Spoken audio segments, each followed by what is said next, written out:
Hello, everyone. Welcome to Tea with TPS.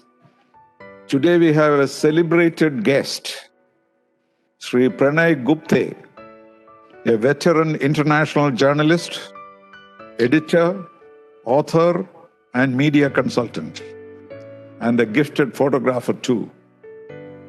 Looking at his career, I do not need to read everything that is there. I'll just make a few statements that there is no internationally reputed newspaper or journal he has not worked for. There is no area in the world that he has not specialized in. There is no subject, whether it is geopolitics, environment, climate change, there is no subject he has not touched upon. His biographies are famous.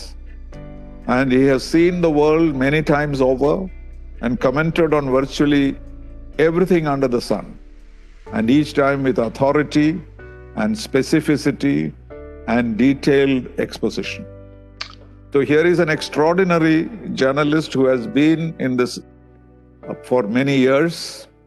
Personally, I remember meeting him in my early days in New York in the 80s when he was my son's friend. Now he is a friend of the whole family. Everyone remembers him. He keeps in touch with each one of us. And he's my best friend on Facebook because he likes everything that I post on Facebook. Nobody else does that. And he's in constant communication with me. So that is a very personal attachment we have. So I've been a great admirer of Pranay for many years. And our whole family is grateful to him for his affection, his love, and his consideration. When I told my son Sri about this program, he said it'll be great to see both of you on the same screen. And he was very excited about that. So we have lots to remember. Welcome, Pranay, for this little program for which you have agreed to spare some time. Welcome. Thank you. Thank you, Ambassador. I appreciate that. Very, very generous of you. Well, you now live in Florida after having lived for several years in Dubai. What took you to Florida and what is the situation there?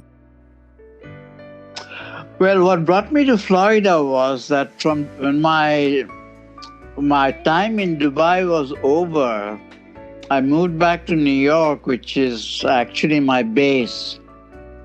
But then I found that New York had sort of changed, of course, quite a bit in the 10 years or so that I'd been away.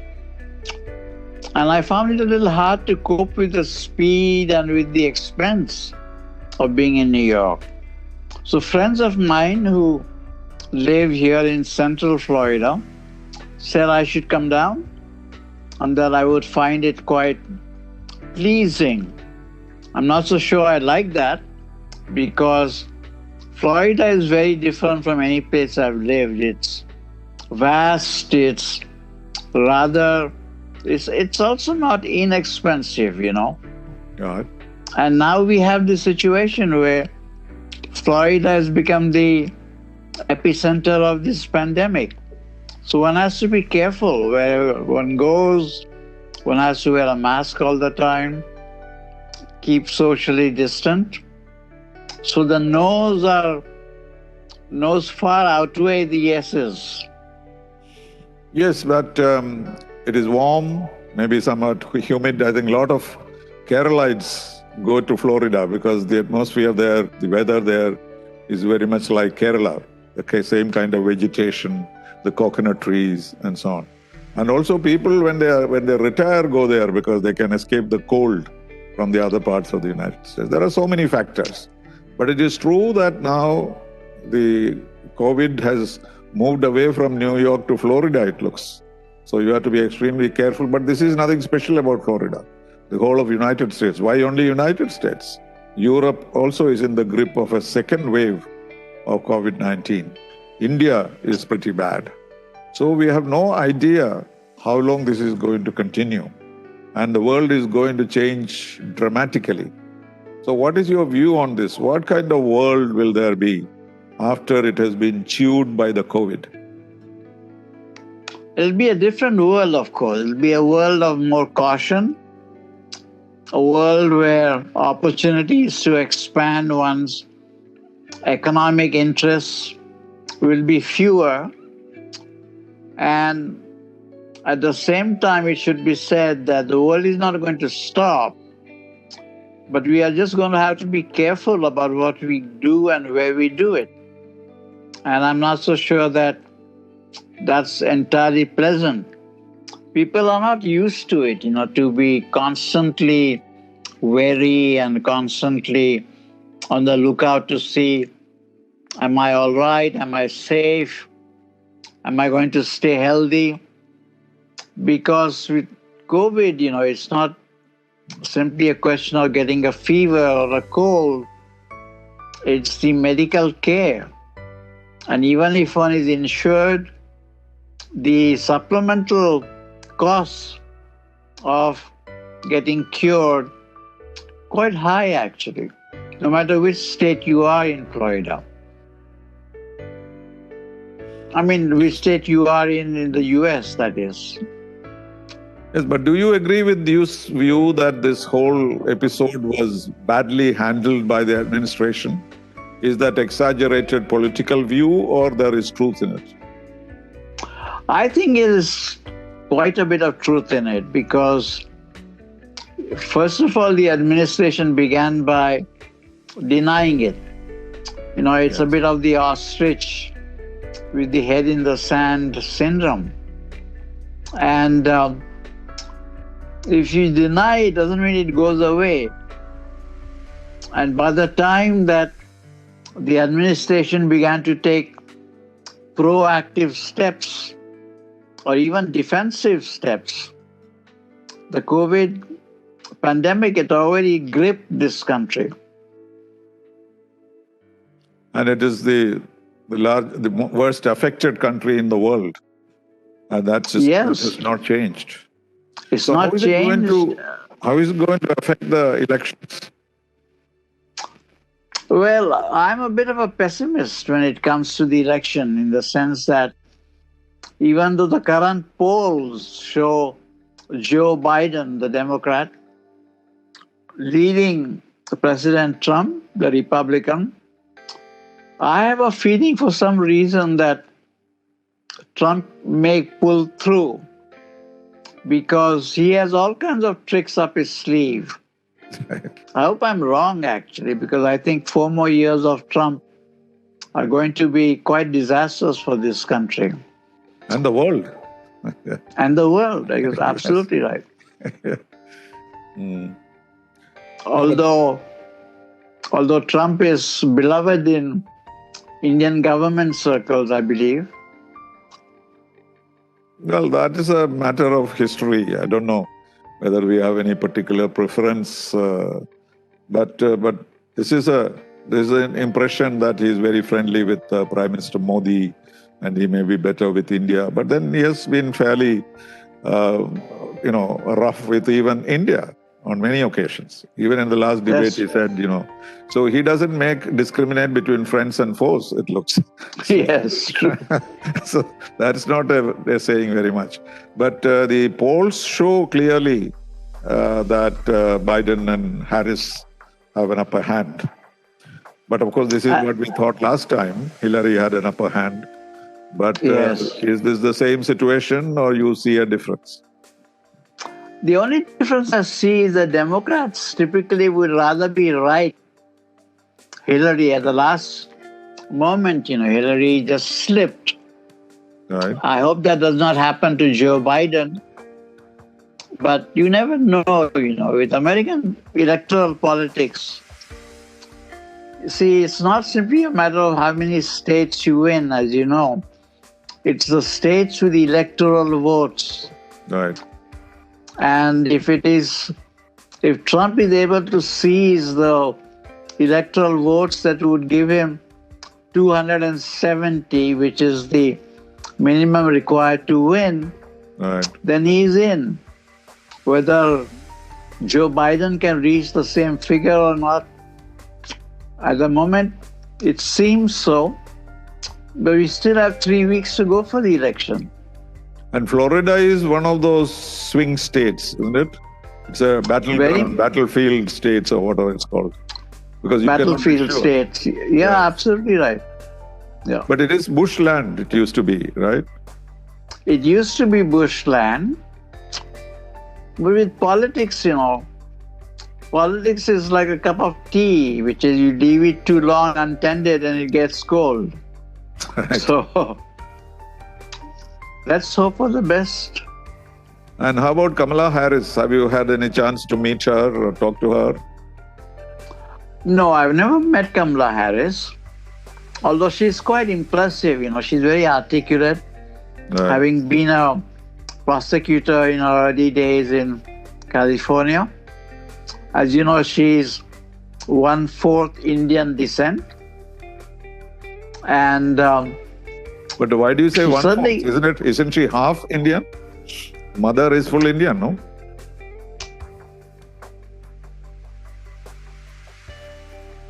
I believe, isn't it? Sorry? Her father is from Jamaica. Yes. So you're right. It should be half. From India. Mother from India. The mother is from India. Yes. Right. And then, of course, she married an American. So that's right. But Indians seem to identify themselves with her, whether she sees herself as an Indian, because she has always projected herself as a Black American. Politically, that's right. Also. But the Indians have this feeling that she is the voice of the future. It's reflecting the success of the Indian community in the United States. So that kind of impression there is, and that is why the fundraising, Indians are helping her a lot. There has been a dramatic increase in funding for the Democrats. And the American Indians who were voting for Bush last time, they had now shifted back, it seems, at least a certain percentage of them. So on the whole, the fact that she has an Indian background seems to be helping her, and that may be a factor which prompted Joe Biden to pick her up. That could be. It's also her electability. The fact that she has been in politics for such a long time, not only in the Senate, but earlier in California. I think, she also ran for president herself, as you know. Yes, the preliminary. And then that's right, in the primaries. And then she dropped out because it was the signs were clear that she was not going to get the nomination. And then she sort of stayed quiet, which was a wise thing to do, because then that made her a viable candidate for vice president. So, as far as India is concerned, I don't think there will be much of a difference between either of these presidents. But if you look at America's own future in the world, you are a geopolitical thinker. And in America withdrawing from the global scene, that is giving opportunities for countries like China to aspire to dominate the world. So that is going to be a very negative development, don't you think? Unless the United States comes back in full force and take charge of the situation, as it were. At a time when, because of COVID, there are so many uncertainties. You need a leader of the world. And China seems to be hoping that the United States will kind of drop out and there is a vacuum and China can step in. So what do you think of that ambition of China? Well, it's an ambition to watch out for, because China is playing a clever game. It's not only versus the United States, but also other developing countries. It's very active in Africa, as you know. It's very active in parts of Asia.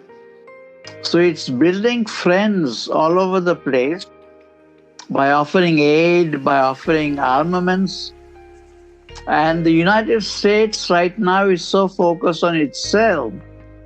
And Trump simply does not have the global view, the strategic global view and the tactical global view, that to kind of play the same game as China. Right.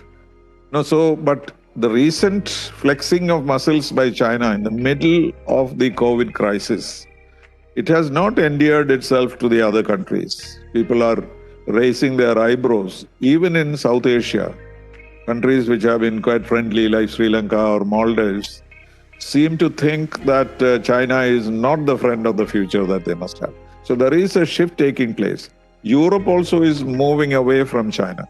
So on the whole, this whole adventure of the Himalayas on the one hand and South China Sea on the other, and the Indo-Pacific. So this particular hurry to take over the world does not seem to have done any good for China. Well, I don't know if they want to take over the world. I think it seems that if they dominate parts of certain fields, aid would be one, for example, and they would be okay. I mean, militarily speaking, there's no way they can take over the world. And nor, I think, would they wish to. It would be a big, big adventure to try and militarily base itself in 191 countries, let alone the United States. But my feeling is that even though everyone is blaming China for spreading COVID, and there's truth in that because it originated in Wuhan, in China, it seems to me that the Chinese probably have a longer game plan, And it just may well be that they would be, for now anyway, be happy with influence, however tentative. But the Chinese have been around for thousands of years, and maybe their thinking is we have another 1,000 years to go. Yes, they think in terms of eons, not Yes. years. So that's correct. So like the India-China border situation, they don't seem to be in any hurry to resolve anything. And that is what is causing problems for us. Now it appears as though they are occupying something like 1,000 kilometers more of Indian territory, as we understand it. And they're showing no sign of disengagement. So what do you think will happen, or what is it that should happen? What is the option for India and Prime Minister Modi? Well, the option is to ask the Chinese to get out, which is not going to happen. Right. And Prime Minister Modi, of course, is not going to assert himself in that fashion. He wouldn't want to risk conflict, physical conflict, let alone political conflict. So I suppose it'll be the status quo for a while unless it becomes more severe than what it is right now. But it doesn't seem to be that Modi is particularly engaged with the China situation on the border. No, can it be true? He cannot afford to be not involved. Maybe he is not coming out so openly because he is trying these three-pronged. One is negotiations, the other is preparing for war, and the third is having economic constraints on China. So all these three tracks he is following. And he is getting a lot of support from United States. In a sense, United States is kind of embracing India at this particular time, if you were to trust Mr. Pompeo's words. So he's probably on strong grounds, though we don't know what the outcome will be. Exactly. And also we don't know how rapid, how speedily he would move, I mean, there's been a lot of talk so far, but in terms of any physical movement to push the Chinese out, I don't know what effort he's been making that is effective so far. As for Secretary of State Pompeo of the United States, Pompeo has his own political ambitions. I mean, assuming that Trump will win or he lose, Pompeo, I think, has in mind the 2024 presidential campaign. So he also has his long-term view. He wants to be in a situation where he does not want to be too antagonistic toward China. At the same time, he wants to be practical. Right. So, but the rest of the world, let's say China, India, United States, but the rest of the world is also in total chaos. Like, for example, the United Nations. United Nations has I spent all the best years of my life in the United Nations. They have done good things and bad things, but in dealing with the pandemic, they have totally failed, and they have failed the world. And multilateralism does not have any attraction for Trump. So where does the UN go? Is there any possibility of reforming it? Because it's too huge and too expensive to change anything in the UN. And therefore, that is not going to happen. But what is the alternative? Can a group like G20 or something similar, where there is no veto, can serve an alternative to the UN? Is that possible? Well, theoretically it's possible, but the G20 by definition is not large enough. I mean, the UN has what, 191, 193 members? Yes. Yeah. And therefore, just the scope of that kind of membership lends a certain weight to the UN. And you know the UN better than most people, and you yourself know that things just take so much time to be processed through the UN. The bureaucracy. I don't know. Bureaucracies and also the political debate within the UN. I don't know how much patience people have in this age of rapidly moving topics. So I don't think they're going to shut down the UN. But on the other hand, how effective it's going to be, how more effective it's going to be, remains to be seen. Within the so-called UN Commons family, there are organizations, one of which just won the Nobel Prize, right, the World Food Program. I mean, those kinds of autonomous and yet related institutions probably have a more substantive role to play than the UN as a body as a whole. Well, that is my view too, because these 24 specialized agencies have done more good work than the United Nations itself. Scourge of war has not been saved for the succeeding generations, but many succeeding generations have been saved through inoculation, what UNICEF has done, what UNESCO has done, what IAEA has done, etc., World Food Program. So unlike the League of Nations, the UN has other tentacles which are actually beneficial to the developing world. So certainly UN will not shut down. But the other thing is also that UN can be only as strong as the member states can make it to be or allow it to be. What Boutros Ghali did, try to strengthen the UN by suggesting that the age of sovereignty is over and we must surrender a bit of our sovereignty, but it was rejected totally. No country was willing to accept that. And so that has already been tried. But then there may be true also some of the so-called deficiencies of the UN may have stopped it from doing anything drastic. This veto has sometimes worked in favor of the United Nations. Very true. And I hope that good sense prevails and they accommodate India in the Security Council, because the idea that the world's largest democracy and the world's second largest country in terms of population is denied a seat in the Security Council, to me is preposterous. No, but the problem is the procedure. You need 2/3 majority and 5 permanent members. You can get the 5 permanent members, but you cannot get 2/3 majority. That's what people don't appreciate. Because most countries do not want more permanent members, no more veto. So to get 160 or 140 votes for an expansion of the Security Council permanent membership, I don't think can ever happen.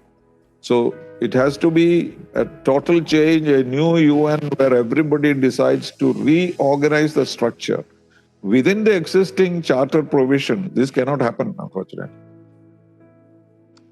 True. I don't know what a solution around that would be. Maybe to expand the Security Council with a veto given to just the original 5 members or what. I do not know. But it's just the thought that India is excluded, other than when its turn comes to be elected for a 2-year term. Yes, once in 6-7 years, yes.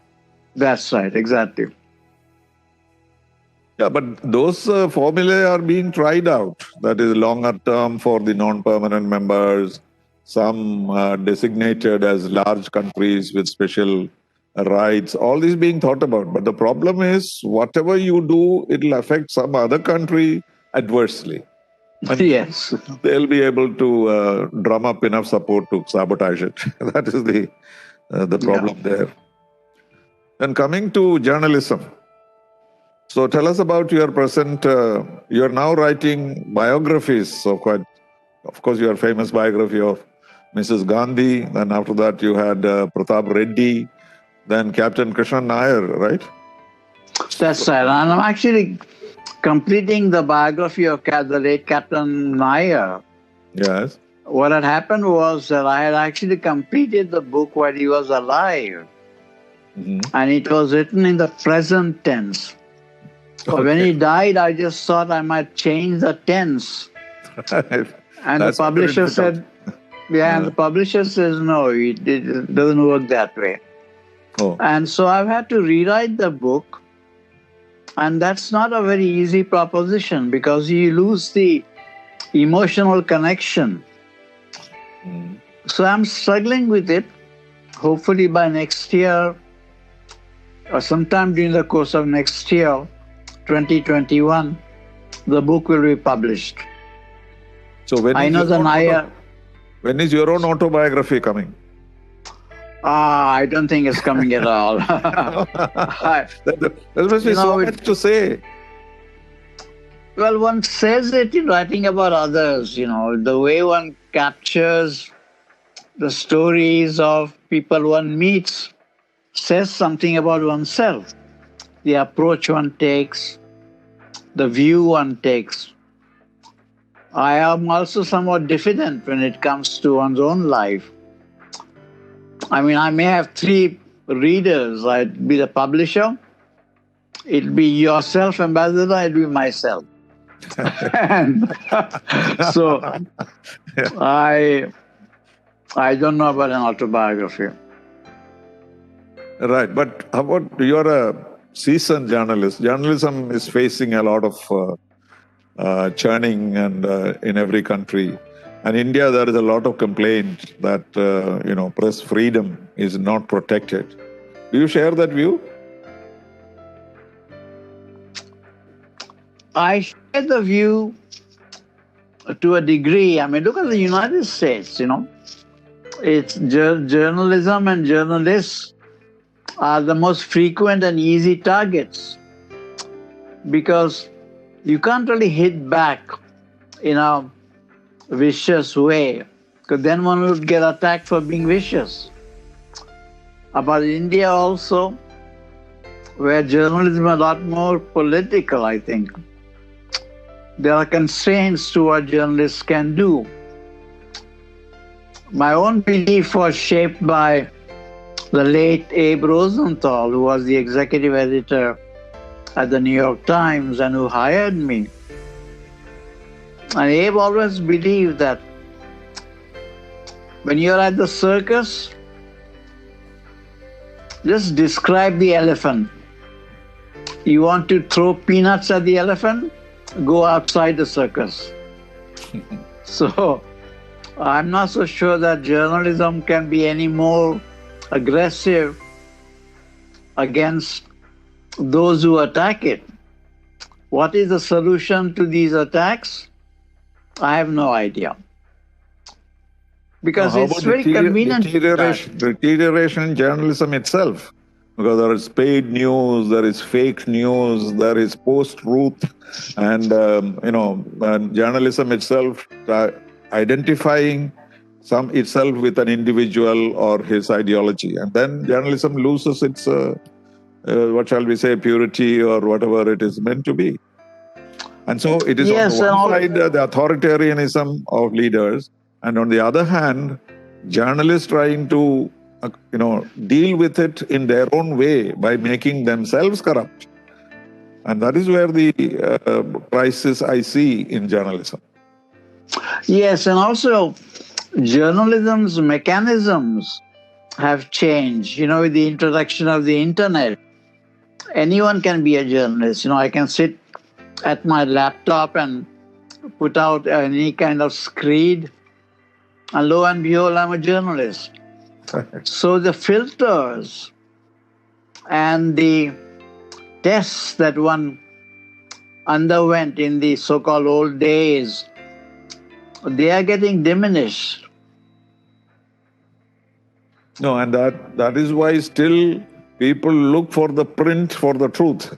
After reading something on Twitter, then you go back to see what the original writing was to understand what exactly has been written. So you need to have a double job now to read both, to know Yes. the truth.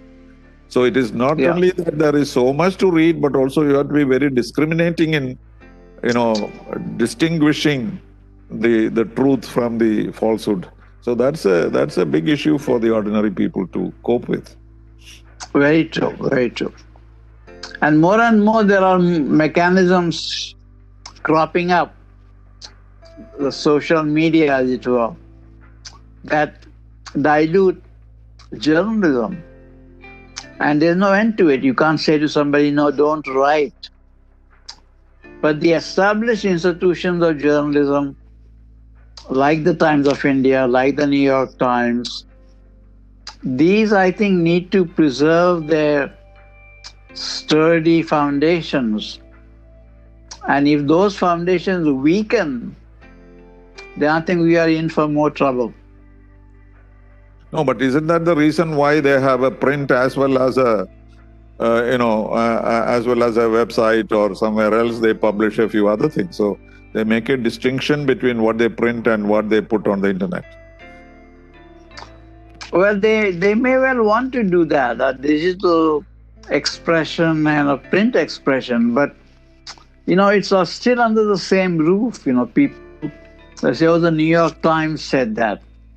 They don't necessarily say, oh, the New York Times said that digitally.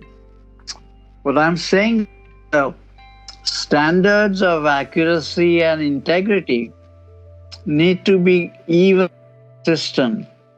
It is always the case. Right. But you don't now write regularly or on the staff of any publication, right? You're total freelancer. No. And you spend more time writing books than reporting or analyzing. Yes. Journalism is meant for the young, in the sense of pounding the pavement and running around and chasing the ambulance. Right. Those days are gone. I miss those days, by the way. I think the happiest years of my life were spent when I worked for the New York Times. That was the only real job that I had. 15 years, right? 15 years. 15 years. And I miss that. Of course, when I say I miss those years, I miss the people involved, people like Abe Rosenthal and others. Punch Salzberger, who was then the publisher. And of course, you can't bring people back. And I guess you cannot bring those years back either. True, because your role keeps changing. Now you should become an oracle rather than a reporter. No, I would probably be like the Oracle of Delphi. I mean, I would be standing on a hillside and screaming at myself. Right. So what do you think of India, living in India? You have lived in India for some time? I'm sorry, I didn't hear that. Have you lived in India for long periods? Not for very long periods. I left India when I was 18 years old to go to college in Boston at Brandeis University. And later And Columbia Journalism School, right? Later Columbia Journalism School also. Yes, briefly after that. Right. But at Brandeis, I studied economics and political science. Actually, I love India, and I'm still fondly hoping that I might be able to retire there or spend my final years there. You have There's a nothing home. like Indian You have a culture. home in India. You have a home in India. No longer, no. I No. see. My parents' apartment used to be in Mumbai. That was sold a long time back. My former wife lives in Hyderabad. But the atmosphere of India and the warmth of Indians, you just cannot replicate anywhere else. True, true. No. No, and also now with communications, it doesn't matter where you live. You know, even living in a small town, you're able to follow the world. So, and now with True. all these telecommunications, you know, now we cannot travel, but now webinars and interviews and all these have replaced actual travel. But without travel, without meeting people, without communicating, it's very difficult to perform any responsibility. For diplomacy, I'm for sure. example, I'm sure. if diplomacy is just going to be online, I wouldn't opt for it anymore. The fun was traveling, meeting people, going to nice places. It was not just negotiations all the time. So that is very sad. So let us hope that COVID will leave us soon and we'll come back to normal. But that is not the indication we get. People say that you have to live with it for some time. I don't know how long is that sometime. It is not known to anyone. It's the physical environment of India that to me is so embracing and so warm.